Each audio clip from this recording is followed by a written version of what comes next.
Decisive wins in Wisconsin boosted U.S. presidential hopefuls Republican Ted Cruz and Democrat Bernie Sanders as they chase the front-runners, building momentum as they gear up for the crucial New York primary in 2 weeks. Seeking to fend them off, Republican Donald Trump and Democrat Hillary Clinton will now look to recalibrate their campaigns and secure victories in a state that both call home and where they could effectively wind up the primary process if they win with large margins. Trump will be called on to demonstrate that he can absorb the shock of a loss and bounce back against Cruz. The U.S. Senator from Texas showed he is increasingly viewed as the main Trump alternative by those Republicans who cannot bring themselves to support the billionaire to be their presidential nominee for the November 8 election. Cruz's emphatic victory in Wisconsin on Tuesday slowed Trump's progress in amassing the needed convention delegates and increased the chances that Republicans will be faced with a rare contested convention in Cleveland in July.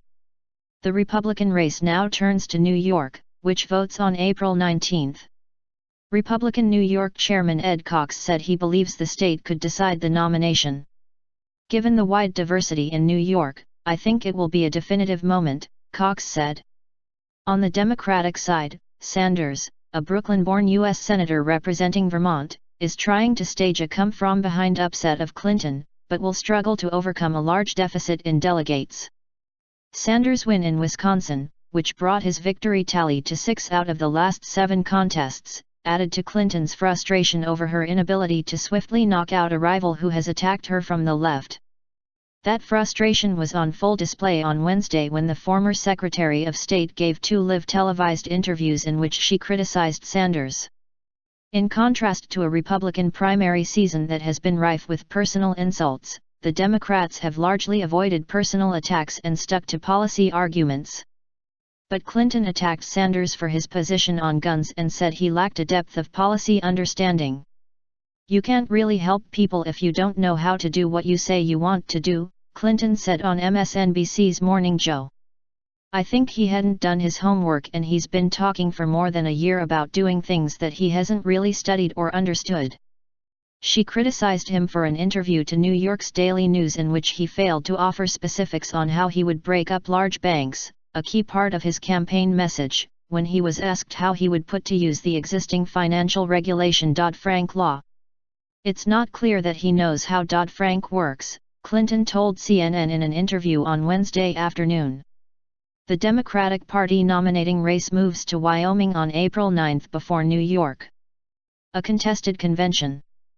Cruz's win on Tuesday injected fresh energy into what had been a flagging anti-Trump movement and showed the real estate magnate has work to do to repair damage from remarks about abortion that hurt him with Republican women voters. Trump needs some decisive victories in coming primary votes to show he is still on the way to assembling the 1,237 delegates needed for the Republican presidential nomination.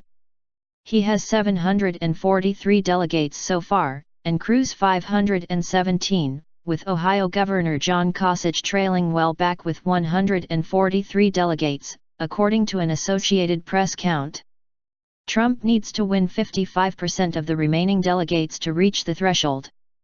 Those who oppose Trump are becoming increasingly resigned to the unlikelihood of Cruz obtaining 1,237 delegates. Doing so would require winning more than 80% of the remaining delegates.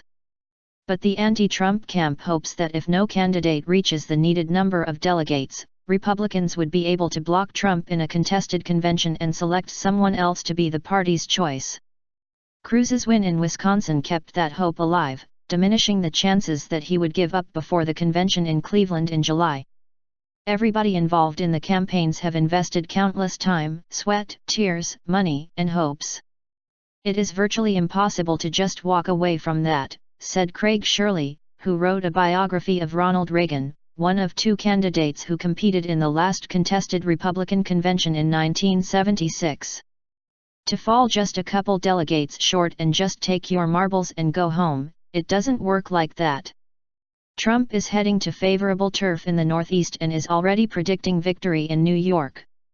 A Monmouth University poll of New York Republicans released on Monday showed Trump with 52% of the state's support, a huge lead over Kasich at 25%, and Cruz at 17%.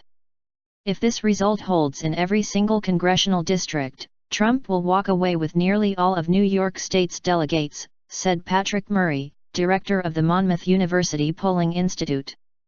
It's very important for Trump to bounce back strong. The sense of his inevitability is one of his strengths, said David Yepsen, director of the Paul Simon Public Policy Center at Southern Illinois University. Trump was uncharacteristically silent on Twitter the day after his Wisconsin loss, and his only statement on Tuesday night was written rather than spoken, was issued by the campaign and referred to him in the third person. A Reuters/Ipsos poll on Tuesday showed Cruz about even with Trump among Republicans nationally. His recent gains mark the first time since November that a rival has threatened Trump's standing at the head of the Republican pack.